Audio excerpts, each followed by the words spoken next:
how to fix there was a problem while playing Playback ID error on YouTube.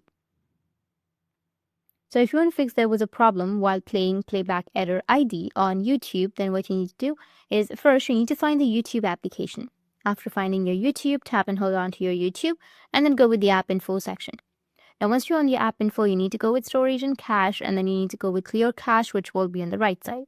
After clearing your cache or after clearing your app data, your problem might be fixed. If that doesn't fix your problem, then you need to go back and then you need to go with the permissions section. Once you're on your permissions, you need to go and allow the permissions like the microphone or the notifications, phones, photos, and videos. And once you do that, you can go back and open up your Play Store. After opening your Play Store, you need to go with search, and here you need to search for YouTube. After searching for YouTube, you need to just simply go and update it if you have any updates on your YouTube.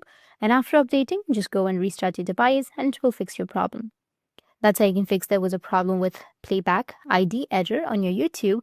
And if you have any questions, feel free to comment below. Thanks for watching.